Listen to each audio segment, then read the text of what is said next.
Hello, welcome back to my channel. Thank you so much for joining me today. Today I'm here to share my quarterly favorites with you. I don't really give these a definition like Q1 or winter, spring, whatever. I just do them every 3 months and I share everything that I've been loving in 10 different categories.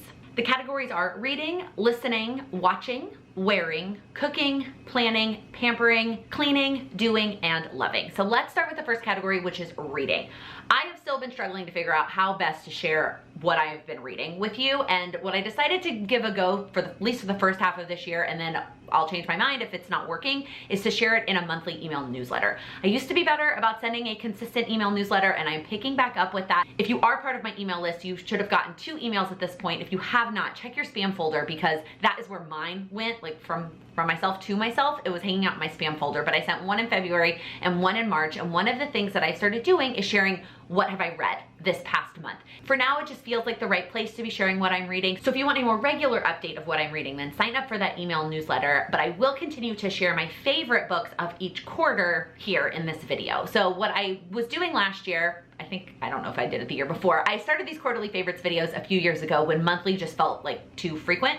And in them, I've been sharing my favorite fiction and my favorite nonfiction book. Well, I haven't finished a nonfiction book in a while. I feel like in a little bit of a rut with nonfiction. I've started a bunch of books in the last few months and I haven't finished any of them. And I don't know, that's the book's problem, it's the me problem. I'm not really sure what's going on with my nonfiction reading, but I have not finished one in a while, so I don't have any to share with you. But I have gotten very much so back into fiction. I've been reading a lot of fiction lately, and I have been obsessed with, as it feels like the rest of the world is, with Colleen Hoover. So it's totally my sister's fault. She read her first Colleen Hoover book over Christmas. If you were following me back then, we actually drove from New York to Chicago, me and my mom and my sister. So she basically finished the whole book in the car, loved it, and then gave me the physical book to read. I read that one, devoured it, and then when we saw each other in January, I gave her that one back and she gave me the next one. And then after I finished that one, I signed up for Kindle Unlimited, and there are a lot of her books there. So then I read all the ones that I could on Kindle Unlimited. So far I've read 5 of her books. Hands down, my favorite book that I have read was Verity. Some of her books tend to lean they're very romance heavy, and this one does have romance, but it is a lot about a thriller and like a mystery, and I love it. It was like SVU in a book is what it felt like, and I loved every minute of it. I wish I could read it again without having read it the first time. It was so good. So if you're looking for a good fiction book, highly recommend. The other book by her that I really love that was a close second is It Ends With Us. So I know that I am not new here. I'm not the first person to be talking about Colleen Hoover, but that is just what I have been reading in the last couple of months.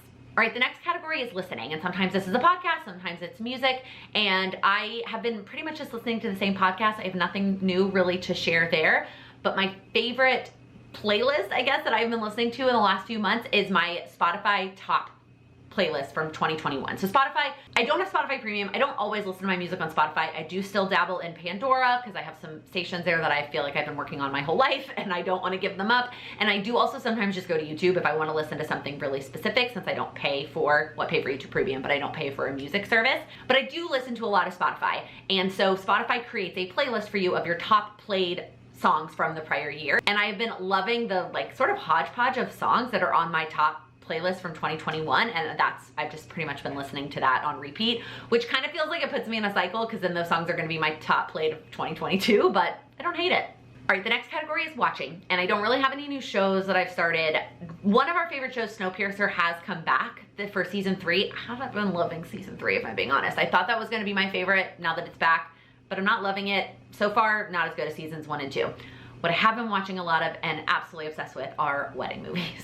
Obviously, I'm in a very wedding mode. The day that this video goes live, it'll be a few days away from our wedding date, and so I have been watching just a lot of wedding movies. Bridesmaids, Bride Wars, 27 Dresses. I love all those movies anyways, and it's just a really fun time to be watching them again. I will say, some of them I watch and I second guess. I literally texted my mom at midnight the other day, second guessing what I picked for my hairstyle based on one of the movies, and she was like, Laken, it's a movie, you stop, it's fine. So that's been a lot of what I've been watching recently. And then I also have been watching the wedding planning season of Friends. I don't even know what season it is off the top of my head. I'm watching it right now, but I'm watching from when Monica and Chandler get engaged through Monica and Chandler's wedding. All right, the next category is wearing, and this is somewhat related to a conversation that I brought up during the last quarterly favorites video, which is I am trying to be better about buying things that I really love and are gonna last me longer, or in that case I was talking about cosmetics, so not necessarily last me longer, but just something I'm gonna enjoy using, even if it is more expensive. That I would rather rearrange my budget, save and prioritize the things that I really love, and I have started to drift my way into that with wearing. I have always wanted to be the kind of person that like invested in pieces, clothing pieces, wardrobe pieces, instead of just like buying a lot of fast fashion. But I mean, I love Old Navy. I love TJ Maxx and Marshalls, and I love buying stuff from those stores. But what does happen, which is understandable, is when I buy things from those stores, after a few washes, they don't have the same vibrancy. They've started to pill up, or they might get a hole in them. Like, they just don't last as long. And then about a year ago, I went to Athleta with my stepmom, and they were having this big sale, and I bought some tops from Athleta. They were on sale, but they were still pricier, still more than I would pay at Old Navy or TJ Maxx or Marshalls for a top from Athleta. And around the same time, I had gotten this brand new sweatshirt from TJ Maxx. It's just like what's fresh in my mind. And I had them both. I washed them exactly the same, wore them about the same amount, treated them the same. And 6 months later, if you looked at them side by side, that TJ Maxx sweatshirt had it just looked so worn out. The color was faded, it was all pilly, and the Athleta sweatshirt looked like brand new. Like, it looked exactly like the day I bought it. It was amazing. And I know deep down that when you invest in the nice stuff, it lasts longer and it looks better. And so this past time I was in Texas again with my stepmom, I went back to Athleta. Again, they were having a sale. It feels like they're always having a sale. And so I don't ever feel the need to pay full price for these tops, but I've been loving tops from Athleta. So I have this one that I'm wearing in this like kind of bluish teal color. They are so soft, and they are flattering, and I like wearing them both like for work. I feel like they look nice on camera on a Zoom call, but then it's also super comfortable, and then they last a long time. And so they just become some of my favorite shirts, and I don't feel bad wearing them over and over again because I know that they're going to last. So now that I have the ones that I really like and the sizes that I know that I wear, I just keep an eye on the website, and when there's a sale, I can grab another one in a different color, and I'm sort of slowly just replacing the other shirts in my closet that I know are gonna fall apart eventually with these more nicer Athleta tops. Now, there might be another brand for you. I'm not saying you need to go buy all these exact Athleta shirts that I wear, but for me, this is just the brand that I found that for the price point, when I can get it on sale, and the quality and just the colors and the way that they fit me, I just absolutely love them. And if you're a similar size to me, all my Athleta shirts are all in a size large. It's just the size that works for me. It's not too tight, not too big. I like the way that the large fits me. The next category is cooking. And if you've been watching my goals video, this should be of no surprise to you. My favorite cooking related thing from the last few months has been Plan to Eat, which is a meal planning online platform. It is not free, unfortunately. You do get 30 days for free, so you can try it out and see if you like it and then decide if it's worth paying for. I have been struggling for what feels like forever on how to organize recipes. I could not figure out a system that worked for me. I tried printing, I tried Pinterest, I tried a spreadsheet, which usually a spreadsheet works for me, but none of it worked when it came to organizing recipes. And then somebody, I don't remember if it was a video, I don't know where I heard about it, honestly, talked about Plan to Eat. It was right around Black Friday, and somebody talked about it, and then they had a Black Friday sale. And so I took a risk. I didn't even do the 30 days free. Like, I just bought it on Black Friday because it was 50% off. And I was like, I'm just gonna try it for a year and see if I like it. And I love it. I feel like all my recipes are organized. It's an easy system for me to add new recipes that I wanna try and then delete recipes when they don't work for us. Like just last week, we tried a new recipe. It didn't really turn out all that great. And sometimes I'll give it a second or third try and tweak it. This one, I was like, it's just not worth it. All the ingredients were too close to something else that we make, so it just kind of felt pointless, so I just deleted it. And it also lets you plan it out for the week, and then it creates my grocery list for me. And I've talked about this a little bit, but I've tried to be better about knowing when time equals money. And it's not that expensive of a system, but the amount of time it saves me every week to not actually have to create my grocery list for it creating it for me is massive. And then I don't forget anything. And it is just an incredible tool. If you have been struggling with recipe organization, with meal planning, I highly recommend that you give it the 30-day free trial and see if it works for you, because it has absolutely changed the meal planning game for me. All right, speaking of spreadsheets, so the next category is planning, and nothing really about my planning system has changed in the last couple of months. If you watched my 2022 planner lineup video, like those are the planners that I'm using right now. And so I don't really have anything new to share in the planner, like planning system. So I figured I would kind of rave about my spreadsheets. I've been asked a lot over the last 2.5 years, but even more recently, is what am I doing to plan the wedding? What wedding planner am I using, really, is the question that I get. My answer is I'm using a spreadsheet. I'm using a Google spreadsheet, and the benefits of it being in Google so that both my fiance and my mom, who's my matron of honor, can access it to help me with stuff is just that's worth it in and of itself, is not having to update them on all kinds of things. Like I can add things, and literally just this morning, my mom sent me a text. I was in the middle of filming a video, and while I was filming, she sent me another text that said, oh, never mind, found it in the Google spreadsheet. Like the information was in there because that's where I put all the information. So that has just been working out really well for me. I also have Google spreadsheets for content planning that my editor has access to that makes our lives easier from that perspective. I have Google spreadsheets for everything, and they just makes my life so much easier. I've always been a spreadsheet nerd. I've been making spreadsheets, like pro con lists. I remember, oh my gosh, y'all, I remember my spreadsheet that I made in Excel to like pick a college, and which didn't even end up mattering because I thought that it was going to be based on all these other categories to the point that each college like row was color coordinated to the colors of that college. And then I just ended up going to the least expensive one. So this whole spreadsheet didn't matter, but it was beautiful and it was color coordinated and it was great. But having them in Google has made such a difference for being able to share that information with other people. I don't know. That's what I wanted to talk about this quarter. The next category is pampering, and I usually talk about something, you know, makeup, skincare, some sort of beauty product related. And last quarter, I talked a lot about two things I really love that are on the high end that I think are completely worth it for me to splurge on. So this quarter, I thought I would talk about something else that I'm loving that you can get at the drugstore. And if you watch my vlogs, you've probably heard me talk about it, but it is the Wet n Wild Tinted Hydrator. This is what I put on my face every day unless I am like going to somewhere fancy. I do not use full foundation anymore. I don't feel like my skin needs it. I feel more uncomfortable with it on my skin. So unless I am going to some like fancy event where there's gonna be lots of photos or flash photography, or I'm gonna be like on stage for dance, I wear this on my skin. Even today, filming, this is what I have on. Now, the camera also does magical things to my skin that I cannot explain. So what I love about this is it gives me just enough coverage to help me feel confident, but not too much so that I feel uncomfortable or like I have a ton of makeup on. I also love that it's got a lot of really great ingredients. It's almost like skincare in addition to makeup. And for me, that just, I don't know, I feel like I'm doing something extra in the morning by putting this on. And so even if all I do is put on my moisturizer, my sunscreen that I talked about in that last quarterly favorites video, and then this, I feel good and I feel like put together for the day. The other thing I love about this is the price point. It's like $6. And so then I feel like I can have different shades, because one of the things I struggle with is I tan pretty easily. And so in the winter, I'm one shade, and in the summer, I am a totally different shade. And I have multiple shades of this depending on what time of the year it is. And because it's so inexpensive, I don't feel bad having multiple shades. And it's a nice little small bottle. One of these will last me if I use the same color like every single day, a couple of months. Whereas like some other like skin products like this that I've had before are much bigger, and it feels like it lasts me a lot longer. I mean, it is almost 1 fluid ounce, but I feel like I go through this at a reasonable pace. I don't feel like I'm letting anything go to waste, but I also don't feel like it runs out super fast. Anyway, it says new on it. It's not new anymore. This has been around for a while. You can get this at any drugstore. You can get it online at Ulta. I love this stuff.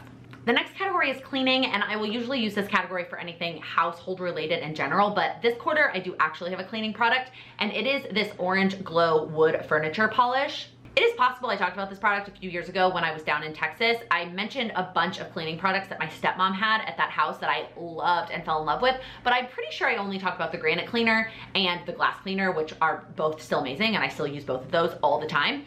And I loved this, and they had this beautiful wooden table in the kitchen that I used it on all the time because I just love the way that it smelled. I love the way that it looked. But when I got home, I didn't really have any wood products that I could use this on regularly, so it's hard to justify. But now I use it on my desk almost every single day, and I love it. I love the way that it leaves my desk shiny, but not sticky. It just is perfect, and I love the way that it smells. I don't even remember honestly where I purchased it. I've had it for a very long time. I use it. I've been in this apartment with my desk, and I've used it maybe not every day because we travel, and there's obviously days that I don't because I'm tired or lazy, but a lot of days, and I still feel like I have a lot left. So if you're looking for a good wood cleaner, highly recommend. All right, the next category is doing, and I save this category usually for a new habit that I've implemented. And what I'm gonna talk about this quarter is not necessarily a habit, but something I've been hinting at for a while and have not talked about in a video yet. and that is using an online budgeting system. So back to my spreadsheet obsession. For the longest time, I was doing my budget in a spreadsheet, and it was just Excel for a while, and then I did move into a Google spreadsheet so I could access it wherever, and then I could share it with Sam. And when I combined mine and Sam's finances last year, I was getting overwhelmed with the spreadsheet and trying to do both of our expenses and purchases in a Google spreadsheet. Around the same time, I had started to transition my business into an online budgeting software, really more of an online accounting service that is called Wave. Highly recommend, love Wave. I use that for my business. It was recommended by my CPA. It is free to use. Like, there's no catch. Like, it is free to use. I mean, the catch is they do want to sell you their services for like a bookkeeper or an accountant or any of those things. I don't use any of those. The platform is completely free and I absolutely love it. So if you have a small business, I highly recommend you getting into Wave. I will say, I do still do some budgeting for the business in a spreadsheet, but not all the little transactions, right? So all the little transactions get automatically imported into Wave, and then I break them up into categories. I still do track all the categories in a spreadsheet. That way I can properly save for taxes, and I can see like things in the spreadsheet for where I'm spending and how much I'm saving and how much I'm making and all those kinds of things. So I do still kind of do a hybrid for the business. But I was loving Wave so much for my business that I was like, okay, the spreadsheet's not working, you're loving Wave, why don't you try one of those online budgeting tools? And I hesitated for a while, and I actually first tried to do my personal budget in Wave also. I was like, well, I just learned this whole new system, let me just keep using it. No, Wave is meant for businesses, not for like personal budgets. So I originally uploaded everything to Mint because that was like the most well-known, and I'd actually tried it before. And there's just a lot of things about it that didn't work for me. So then I went to Google and looked at like other online budgeting tools. And I had heard a lot over the years about one called You Need a Budget, or YNAB for short. Truthfully, complete honesty, I thought that this company was associated with a finance person that I don't fully align with, and so I didn't want to use it for that reason. I don't know where that idea came from because that's actually not true. So I signed up for YNAB, and same thing, I used the free trial for a little bit, and then I ended up upgrading to the paid version. This one you do have to pay for, but I love it. I'm obsessed. I'm obsessed with it. It works so well. It makes budgeting for two people so easy, and even more importantly, it makes being able to see our financial goals like at a glance so much easier. I was trying so hard to keep everything like about our savings in all these different savings accounts. Like we have different savings accounts for different things, and I was trying really hard to like move things around so that it always lined up perfectly. I don't need to do that. It is so much easier to just do it all in YNAB, and it works really well for me. I found a couple YouTube channels that I really like that have explained a lot of things on how to work it. I still do feel like I am a newbie in the whole YNAB space. I'm part of a Facebook group, and sometimes people will ask questions, and there's feels like they're speaking another language. I'm like, I don't know what they're asking. I don't understand. I'm still very much a newbie, but I'm trying to figure it out. And so far it is working really, really well for me. So I know that I have been kind of hinting at that and haven't really talked about it. I don't necessarily plan to do a separate video on all of this because I'm just using YNAB like a regular user, and there are lots of YouTube channels dedicated how to use YNAB. So highly recommend. I'll link some of my favorites down below, but it is working for me. All right, the last category is living, and this is just a catch-all for something else that has been a favorite in the last few months, and this should come as no surprise to you because the last time I did one of these videos, I filmed it right before I started working for myself full-time, and now it's been almost 3 months, and it's the best thing ever. I am so happy. If you did not watch the video where I talked all about that like process and quitting my corporate job and all of those things, highly recommend watching that video. But in that video, I did mention I am not planning on becoming like an entrepreneurship channel. I'm not here to tell you like you should quit your job and go work for yourself. I am here to support you in whatever goals you have and share with you all the knowledge that I have about goals in general. And this just happened to be one of my big goals for a very long time. And it finally came true, and well, it finally came true. I mean, I worked my tail off to get there, and it has made me so happy. Like, I just feel like I am a different person almost in the last 3 months. It has been so fantastic, and so I couldn't let a favorites video go by without talking about a favorite being able to work for myself, being able to go with my energy when I have it, being able to work a lot more when I have the energy, and being able to be flexible with things that are important in my life when they need more attention every now and then. And it is just being excited every morning when I wake up to do whatever it is that's in my planner that day. It doesn't mean that every day is easy, but it does mean that there's at least something every day that I'm excited about. And that was not the case near the end, a lot of the end of my corporate job.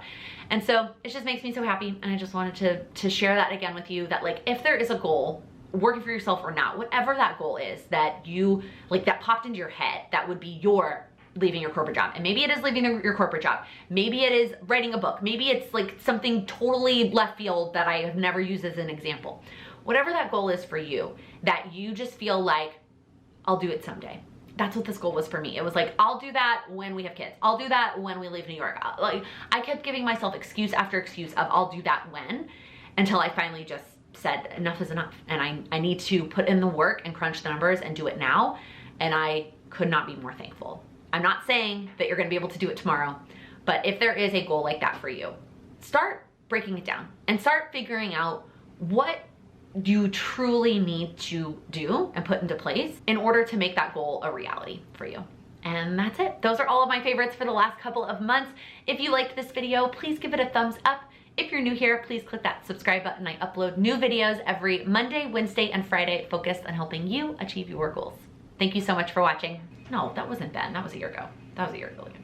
Pretty much all of them, Laken. I love the way that it smells. I love the way that they, blah, blah, blah. Budgeting. Nope, wrong.